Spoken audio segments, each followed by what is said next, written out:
എല്ലാവർക്കും നിതിൻസ് ഗരാജിൻ്റെ പുതിയൊരു വീഡിയോയിലേക്ക് സ്വാഗതം.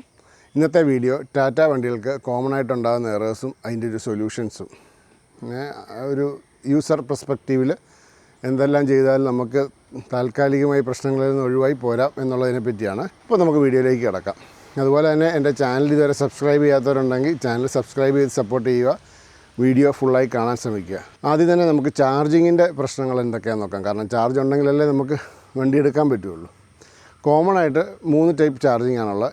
AC fast charging, DC fast charging, പിന്നെ സ്ലോ ചാർജിങ്. അപ്പോൾ നമ്മൾ സ്ലോ ചാർജ് ആണെങ്കിലും ഫാസ്റ്റ് ചാർജ് ആണെങ്കിലും നമുക്ക് മെയിനായിട്ട് ഉണ്ടാകുന്നത് ഗൺ ലോക്കാകാതിരിക്കുക എന്നുള്ളൊരു പ്രശ്നമാണ്. ഈ മഴക്കാലമാകുമ്പം ചള്ളയൊക്കെ കയറി വണ്ടിയുടെ ആക്ച്വേറ്ററിൻ്റെ മണ്ട ചള്ള കയറിയിട്ട്, പ്രത്യേകിച്ച് ടാറ്റയുടെ നെക്സോൺ, ടിയാഗോ, ടിഗോർ, ബാക്കിയുള്ളതിനൊക്കെ ഫ്രണ്ടിലായതുകൊണ്ട് വലിയ പ്രശ്നങ്ങളില്ല.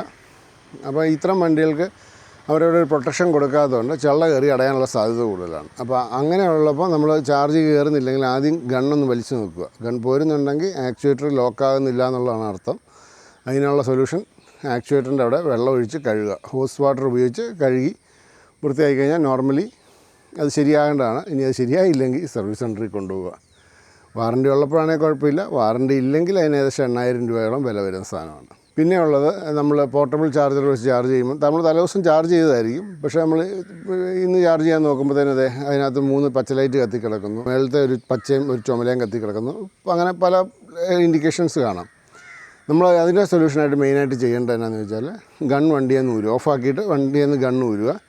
ഗണ്ണ് ഊരിയിട്ട് ഇത് മെഷീൻ ഓണാക്കുക, പോർട്ടബിൾ ചാർജർ ഓണാക്കുക. വണ്ടിയെ കുത്തല്ല. എല്ലാ ലൈറ്റും കത്തി കെട്ട് കഴിഞ്ഞാൽ ആദ്യത്തെ പച്ച ലൈറ്റ് മാത്രം കത്തി നിൽക്കുമല്ലോ, അന്നേരം അത് ഓഫാക്കാതെ വണ്ടിയെ കുത്തുക. ഒരുമാതിരിപ്പെട്ട പോർട്ടബിൾ ചാർജിങ് എറേഴ്സൊക്കെ അത്തേ മാറിക്കിട്ടും. DC ഫാസ്റ്റ് ചാർജിങ്ങിന് വരുന്ന പ്രശ്നം എന്നാന്ന് ചോദിച്ചാൽ വോൾട്ടേജിൻ്റെ പ്രശ്നവും എർത്തിങ്ങിൻ്റെ ഇഷ്യൂസുമാണ് കാണിച്ചു വരുന്നത്. അത് നമ്മൾ അവരെ വിളിച്ച് ക്ലിയർ ആക്കുക എന്നുള്ളത് മാത്രമേ ഉള്ളൂ. DC ഫാസ്റ്റ് ചാർജിങ്ങിന് കോമൺ ആയിട്ട് ചില മെഷീനിൽ നിന്ന് ഹൈ വോൾട്ടേജർ അടിക്കാം. ഹൈ വോൾട്ടേജർ അടിച്ചാൽ മിക്കവാറും നമുക്ക് ഓടിച്ചു പോകാം. പക്ഷേ പിന്നെ ഫാസ്റ്റ് ചാർജ് ചെയ്യാൻ പറ്റത്തില്ല, സ്ലോ ചാർജ് ചെയ്യാൻ പറ്റത്തുള്ളൂ. അതിന് ചെയ്യാൻ പറ്റുന്ന വേറെ ഒന്നുമില്ല. നമ്മൾ ഏറ്റവും ആദ്യം കാണുന്ന സർവീസ് സെൻറ്ററിൽ കയറ്റി ആ ലോഗ് ക്ലിയർ ചെയ്യുക, നമുക്ക് പിന്നെ ചാർജ് ചെയ്യാൻ പറ്റും. ചാർജിങ് സ്റ്റേഷനിൽ ചെന്ന് കഴിഞ്ഞാൽ നമുക്ക് എറേഴ്സ് ഉണ്ടായാൽ നോർമലി അവരുടെ കസ്റ്റമർ കെയറെ വിളിച്ചു കഴിഞ്ഞാൽ ആ ഇഷ്യൂസൊക്കെ നമുക്ക് സോൾവ് ചെയ്യാൻ പറ്റും. അതുപോലെ തന്നെ മെയിനായിട്ട് വേറൊരു പ്രശ്നം ഉണ്ടാകുന്നതാണ് ആക്ച്വേറ്റർ ലോക്കായിരിക്കുക. നമ്മൾ ചാർജിങ് ഒക്കെ കഴിഞ്ഞാലും ആക്ച്വേറ്റർ ഊരിപ്പോരുകയില്ല. അതിന് ചെയ്യാൻ പറ്റുന്ന വണ്ടി ലോക്ക് ചെയ്യുക, അൺലോക്ക് ചെയ്യുക, ഹാൻഡ് ബ്രേക്ക് റിലീസ് ചെയ്യുക, ഹാൻഡ് ബ്രേക്ക് വലിക്കുക, വണ്ടി ഒന്ന് സ്റ്റാർട്ടാക്കുക, ഓഫാക്കുക. ഇതൊക്കെയാണ് കോമൺ ആയിട്ട് ചെയ്യുന്നത്. പിന്നെ ടാറ്റയുടെ എല്ലാ എറേഴ്സിനും ലാസ്റ്റത്തെ അറ്റ കൈ എന്ന് പറയുന്നത് നെഗറ്റീവ് ടെർമിനൽ ഊരിയിടുക. അത് മിക്കവാറും വരുന്ന നമ്മുടെ ഇതില്ലേ ഹാരിയറിനും അതൊക്കെ തന്നെ ആയിരിക്കും സംഭവം. അപ്പം എപ്പോഴും ഒരു 10ൻ്റെ സ്പാനർ ടാറ്റ യൂസേഴ്സ് കൈ കരുതുക. നമ്മൾ ആരെയും കുറ്റം പറഞ്ഞിട്ട് കാര്യമില്ല, അതങ്ങനെയാണ്. പിന്നെ ഉണ്ടാകുന്ന അടുത്ത് നമ്മൾ വണ്ടി ഓടിക്കുമ്പം ഉണ്ടാകുന്ന പ്രശ്നങ്ങളാണ് high voltage error, limp mode, അതുപോലെ ഹാൻഡ് ബ്രേക്കിൻ്റെ ലൈറ്റ് കത്തിക്കിടക്കുക, അതുപോലെ തന്നെ AC ടയറിലെ TPMS വേറെ ഒന്നുമല്ല, ടയറിലെ പ്രഷർ കുറയുമ്പം കാണിക്കുന്നൊരു ലൈറ്റാണ് TPMSൻ്റെ ഇൻഡിക്കേഷൻ. അത് കാറ്റ് കറക്റ്റായിട്ട് അടിച്ചിട്ട് റീസെറ്റ് ചെയ്ത് കഴിഞ്ഞാൽ ആ പ്രശ്നം മാറും. ലിംബ് മോഡ് നോർമലി 10% വരേണ്ടത്.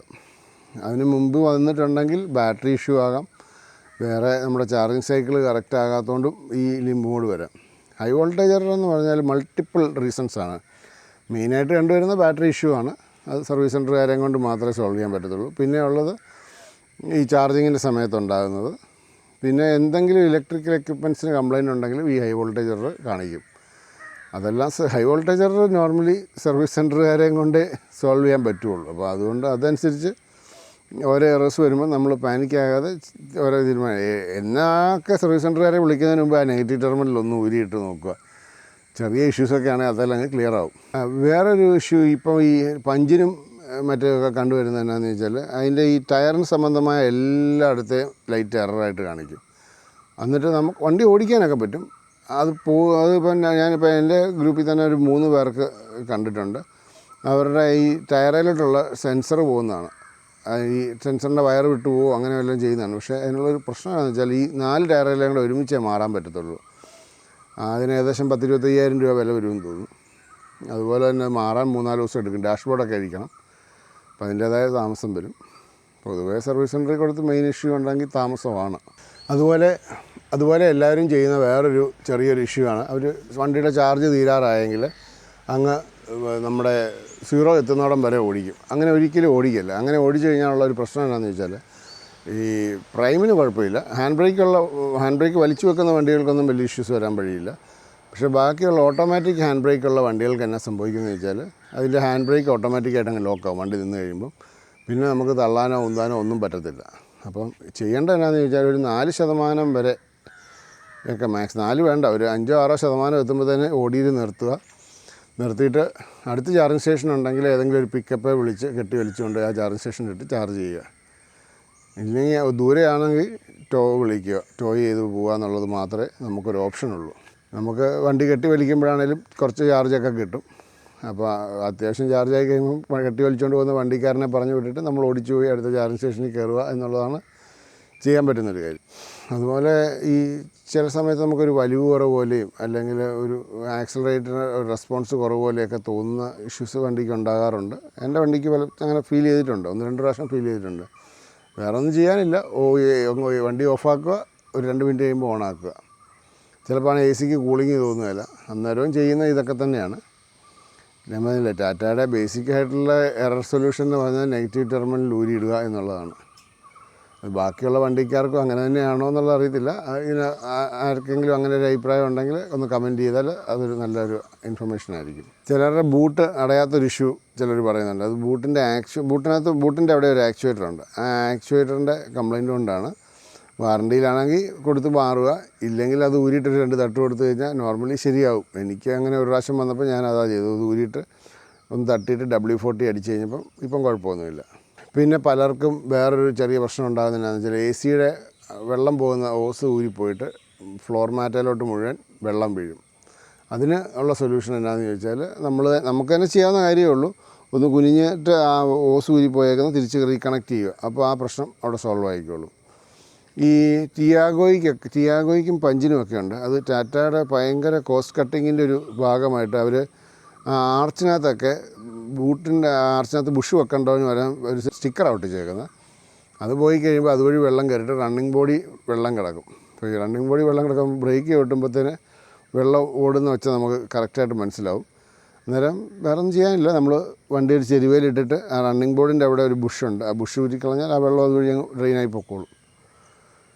ഇതൊക്കെ ചെറിയ മാനുഫാക്ചറിങ് ഡിഫക്റ്റ് എന്ന് തന്നെ പറയാം, നെഗ്ലിജൻസ്.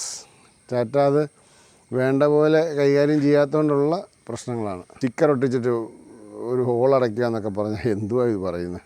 നമ്മൾ എത്ര ലക്ഷം രൂപ കൊടുത്ത് മേടിച്ച വണ്ടിയാണ്. എത്ര പറഞ്ഞാലും EV കൊണ്ട് പോകുന്നൊരു ടെൻഷനുണ്ട്. അപ്പം ചെയ്യാൻ പറ്റുന്നൊരു കാര്യം, വാറണ്ടി കഴിഞ്ഞവരാണെങ്കിൽ ചെയ്യാനായിട്ടുള്ളൊരു പൈസയും അതുപോലെ ഒരു ദിവസം ഹോട്ടലിൽ കിടക്കാനായിട്ടുള്ളൊരു പൈസയും എപ്പോഴും കരുതി വെക്കുന്നത് നല്ലതാണ്. കാരണം അതാണ് സാഹചര്യം. പലരും പെട്ടുപോകുന്നുണ്ടെന്നേ ഈ ചെറിയ ഇതൊക്കെ എന്താണ് ഇതുവരെ സോൾവ് ചെയ്യാത്തതെന്നുള്ളതാണ്. ഒന്നാമത് സർവീസ് സെൻ്ററുകാർക്ക് ഇതിനെപ്പറ്റി വലിയ ധാരണയൊന്നുമില്ല. അവർ ടാറ്റാക്കാരെ വിളിച്ച് 10,000 പ്രാവശ്യം വിളിച്ചും ചോദിച്ചും പറഞ്ഞുമാണ് ഓരോ കാര്യങ്ങൾ ചെയ്യുന്നത്. ഒരു ബാറ്ററിക്ക് ഒരു കംപ്ലയിൻ്റ് ഉണ്ടെങ്കിൽ എത്ര നാളാണ് ഓരോരുത്തരായിട്ട് വലിപ്പിക്കുന്നത്. ടാക്കോ പറഞ്ഞില്ല, മറ്റൊരു പറഞ്ഞില്ല, അല്ലെങ്കിൽ പെട്ടിയില്ല കൊണ്ടുപോകാൻ, ബാറ്ററി കൊണ്ടുപോകാനായിട്ട്. എന്നിട്ട് ടാറ്റാക്കാർ പറയുന്നില്ല, വണ്ടിക്ക് ഞങ്ങളുടെ ബാറ്ററിയുടെ കാര്യങ്ങൾ ഞങ്ങളല്ല അത് തീരുമാനിക്കുന്ന ടാക്കോയാണെന്ന് വെച്ചാൽ നമ്മൾ ബാറ്ററി പിന്നെ പുറത്തുനിന്ന് വേറെ മേടിക്കുമായിരുന്നല്ലോ വണ്ടി എടുത്തപ്പോൾ. അതുകൊണ്ട് അത് നമ്മുടെ ഉത്തരവാദിത്തമാണല്ലോ. അല്ല, ടാറ്റയ്ക്ക് ടാറ്റയുടെ വണ്ടി ഒരു സാധാരണക്കാരനെ സംബന്ധിച്ച് താങ്ങാൻ പറ്റുന്നൊരു വണ്ടിയാണ്. പക്ഷേ അതിന് ഒരുപാട് എറേഴ്സ് ഉണ്ടാകും. സാധാരണക്കാരെടുക്കുന്ന വണ്ടി ആയതുകൊണ്ടാണോ ടാറ്റ അതിനൊരു ഇമ്പോർട്ടൻസ് കൊടുക്കാത്തതെന്ന് എനിക്കറിയത്തില്ല. പക്ഷെ വലിയ കഷ്ടമാണ് ചെയ്യുന്നത്. എന്തോരം പേര് ഇല്ലാത്ത കാശുണ്ടാക്കി ഈ വണ്ടി മേടിക്കുന്നത് ലാഭം പ്രതീക്ഷിച്ച്. പക്ഷേ നമ്മൾ വഴി കിടക്കുക എന്ന് പറയുമ്പോഴേ എപ്പോഴും വഴി കിടക്കുമ്പോൾ അതൊരു, ഞാനൊന്നും വഴി കിടന്നിട്ടുമില്ല, നിലവിൽ പോലും ഇതുവരെ പ്രശ്നങ്ങളും ഉണ്ടായിട്ടില്ല. പക്ഷേ ഉണ്ടാകുന്നവർക്ക് ശരിക്കും ഉണ്ടാകുന്നുണ്ടെന്നേ, അവർ അങ്ങ് വലഞ്ഞു പോവുക. പുതിയ ബാറ്ററി കൊടുക്കാമെന്ന് പറഞ്ഞിട്ട് പഴയ ബാറ്ററി കൊടുക്കുക. ടാറ്റയുടെ എന്തെങ്കിലും കാര്യം ചോദിച്ചാൽ നമ്മളൊരു കസ്റ്റമർക്ക് അറിയേണ്ട കാര്യങ്ങൾ, ഇപ്പോൾ SOH ബാറ്ററിയുടെ ഹെൽത്ത് അറിയാവുന്ന വാറണ്ടി ഉള്ള ഒരൊറ്റ മനുഷ്യർക്ക് ടാറ്റ SOH കൊടുക്കുകയില്ല. കാരണം വെച്ചാൽ SOH കുറവാണെങ്കിൽ അവൻ സ്വാഭാവികമായിട്ടും ബാറ്ററി റീപ്ലേസ്മെൻറ്റിന് റിക്വസ്റ്റ് കൊടുക്കും. അപ്പോൾ അങ്ങനെ കൊടുക്കാനാണെങ്കിൽ കേരളത്തിൽ ഇപ്പോൾ എത്ര വണ്ടിക്ക് ബാറ്ററി മാറി കൊടുക്കേണ്ടി വരും?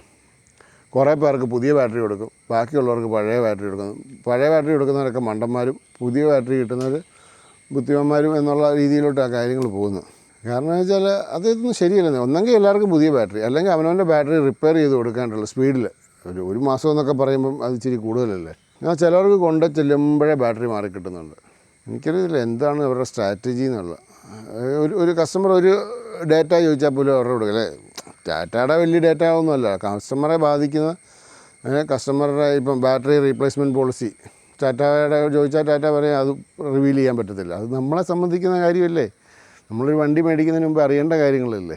എന്തുകൊണ്ടാണ് ഇവരിങ്ങനെ ഒരു മനോഭാവത്തിൽ കാര്യങ്ങൾ കൊണ്ടുപോകുന്നതെന്നൊരു ഐഡിയയും ഇല്ല. എറേഴ്സ് പലർക്കും വരുന്നുണ്ട്. ബാക്കിയുള്ള കമ്പനികൾക്കും എങ്ങനെയാണെന്നുള്ളത് എനിക്ക് വലിയ ഐഡിയ ഇല്ല. എന്നാലും കുറേയൊക്കെ കംപ്ലയിൻറ്റ്സ് പലരും പറയുന്നുണ്ട്. പക്ഷെ അത് സൊല്യൂഷൻ അവർ പെട്ടെന്ന് ഉണ്ടാക്കാൻ ശ്രമിക്കുന്നുണ്ട്. അതാണ് ടാറ്റയും അവരുമായിട്ടുള്ളൊരു വ്യത്യാസമേ. പുത്തൻ വണ്ടി എടുത്തവർ പോലും വഴിപ്പെടുക എന്ന് പറയുമ്പം അവൻ്റെ മാനസികാവസ്ഥ ഒന്ന് ആലോചിച്ച് നോക്കി. അതുപോലെ ബാറ്ററി അടിയിൽ കൊണ്ട് വെച്ചിട്ട് അതിന് വേറെ പ്രൊട്ടക്ഷൻ ഒന്നും കൊടുത്തിട്ടില്ല. ഒരു MM പോലും തിക്നെസ് ഇല്ലാത്തൊരു കോട്ടിങ്ങാണ്, റബ്ബർ കോട്ടിങ് പോലത്തെ ഒരു കോട്ടിങ്ങാണ് കൊടുത്തേക്കുന്നത്. എന്നിട്ട് അതുപോലും സർവീസ് സെൻറ്ററിൽ അവർക്ക് സോൾവ് ചെയ്യാൻ പറ്റുന്നില്ല. അങ്ങനെ ഒരു സ്ക്രാച്ച് ഉണ്ടായാൽ അവരത് റീപെയിൻറ്റ് ചെയ്ത് കൊടുത്താൽ പോരെ. അല്ല അതിന് ചെറിയൊരു പൈസ മേടിച്ചാൽ പ്രശ്നം തീരാവുന്നേ ഉള്ളൂ. അതിന് വാറണ്ടി നിഷേധിക്കുക, നമ്മളെ കൊണ്ട് ഇൻഷുറൻസിൽ ബാറ്ററിയുടെ കവറിങ് മാറ്റിക്കുക, അവരെന്തെല്ലാം പരിപാടികൾ അങ്ങനെയൊക്കെ ചെയ്ത് നമ്മളെ വട്ടാക്കുന്നതെന്നറിയാം. ടാറ്റയ്ക്ക് ഒരു മെയിൽ അയച്ചാലോ ആ മെയിൽ നേരെ ആദ്യം സർവീസ് സെൻറ്ററിന് അയക്കും. എന്തിനാണ് ആ സർവീസ് സെൻറ്ററിനെ പറ്റി കംപ്ലയിൻറ്റ് പറഞ്ഞിട്ടായിരിക്കും നമ്മൾ അയച്ചേക്കുന്നത്. പക്ഷേ ആ മെയിൽ ടാറ്റ നേരെ ആ സർവീസ് സെൻറ്ററിന് അയക്കും. എന്നാൽ ടാറ്റ അത് അവിടെ അവരെ വിളിച്ച് അന്വേഷിച്ച കാര്യങ്ങൾ സോൾവ് ആക്കി അല്ലെങ്കിൽ ഒരു ബസ് സർവീസ് സെൻറ്ററിലോട്ട് നമ്മളെ ഫോർവേഡ് ചെയ്യുകയല്ലേ വേണ്ട. എന്തുകൊണ്ട് ഇങ്ങനെയൊക്കെ സംഭവിക്കുന്നു എന്നുള്ളത് അറിയത്തില്ല.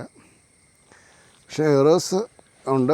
കുറേ എറേഴ്സൊക്കെ നമ്മൾ വിചാരിച്ചാൽ മാറും. ബാക്കി സർവീസ് സെൻറ്ററിൽ വിചാരിച്ചാൽ പോലും ചിലപ്പം മാറിയെന്നിരിക്കുകയില്ല. ഇപ്പോൾ ഒരു അപ്ഡേറ്റ് ചെയ്തിട്ട് എത്ര പേരാണ് വഴി കിടക്കുന്നത്. 20% കഴിഞ്ഞ് വണ്ടി ഉപയോഗിക്കാൻ പറ്റത്തില്ല. എന്തൊക്കെയാണ് അവർ പറയുന്ന ന്യായീകരണങ്ങളൊക്കെ കേട്ടാൽ നമുക്ക് തന്നെ തോന്നും, എൻ്റെ ദൈവമേ ഇതെന്തു ഇവന്മാർ പറയുന്നത്. ഇട്ടുപോയവരാണ് കുറേ പേര്. പക്ഷേ ഈ പ്രൈസിങ്ങിന് വേറൊരു നല്ല വണ്ടിയില്ലെന്നേ. അതാണ് ടാറ്റയുടെ ഫീച്ചേഴ്സും പ്രൈസിങ്ങും വെച്ച് നോക്കുമ്പോഴേ കംഫോർട്ടും നല്ല കംഫോർട്ടാണ്, കാര്യങ്ങളൊക്കെയാണ്. പക്ഷേ ഇത് എന്തുമാത്രം പേരാണ് സങ്കടപ്പെടുന്നതെന്നറിയോ. വണ്ടി കൊണ്ട് പോയിട്ട് നമ്മൾ എന്തുമാത്രം വീഡിയോകൾ കാണുന്നുണ്ട്. എല്ലാം ടാറ്റയുടെ വണ്ടിയുടെ കംപ്ലയിൻറ്റുകളാണ് കൂടുതലും കേട്ടേക്കുന്നത്. കംപ്ലയിൻറ്റ്സിനകത്ത് ഈ ചെറിയ എറേഴ്സ് വന്ന് വഴിപ്പെട്ടു പോകുന്നവരും ഫാമിലിയൊക്കെ ആയിട്ട് പോകുമ്പോഴേ എല്ലാവർക്കും എല്ലാ കാര്യങ്ങളെപ്പറ്റി അറിഞ്ഞിരിക്കണമെന്ന് നിർബന്ധമൊന്നുമില്ലല്ലോ. ചെറിയൊരു ഇഷ്യൂ വന്നാൽ പോലും പ്രശ്നമാണ്. ആക്ച്വേറ്റർ ലോക്കാകുന്നു, അവിടെ ഒരു കവറിങ്ങൊക്കെ അവർ വെക്കാൻ എന്നാ പാടുണ്ടായിട്ടാണ്. ഇത്രയും വലിയ കമ്പനിക്ക് അതൊന്ന് റീഡിസൈൻ ചെയ്താൽ എന്നാ പ്രശ്നം പറ്റും. ഇപ്പം നമ്മളോട് 1000 രൂപ പറഞ്ഞാൽ നമ്മൾ അത് കൊടുത്ത് മാറുകയല്ലേ. ഇപ്പം ഞാനൊക്കെ എന്നാന്ന് ചോദിച്ചാൽ ഞാൻ അതിൻ്റെ ഷേപ്പിലൊരു ഒരെണ്ണം കട്ട് ചെയ്ത് സെറ്റാക്കി ഫിറ്റ് ചെയ്ത് കൊടുക്കുന്നുമുണ്ട്. എന്തെങ്കിലുമൊക്കെ സംശയങ്ങളൊക്കെ എറേഴ്സൊക്കെ ഉണ്ടെങ്കിൽ വിളിച്ചാൽ നമ്മളെ കൊണ്ട് പറ്റുന്നതാണെങ്കിൽ ഞാൻ പറഞ്ഞു തരാം. നമ്മുടെ കൊക്കിൽ ഒതുങ്ങുന്നതാണെങ്കിൽ നമ്മൾ എപ്പോഴും ഒരു 10ൻ്റെ സ്പാനർ കരുതുക. ടാറ്റയുടെ എല്ലാ പ്രശ്നങ്ങൾക്കും ഒരു താൽക്കാലിക പരിഹാരം എന്ന് പറഞ്ഞാൽ നെഗറ്റീവ് ടെർമിനൽ ഊരിയിടുക എന്നുള്ളതാണ്. അപ്പോൾ ഇതൊരു ഇൻഫോർമേറ്റീവ് വീഡിയോ ആയിട്ട് നിങ്ങൾക്ക് ഉപകാരപ്പെട്ടെന്ന് പ്രതീക്ഷിക്കുന്നു. അപ്പോൾ അടുത്ത വീഡിയോ ആയിട്ട് വരുന്നിടം വരെ ബൈ.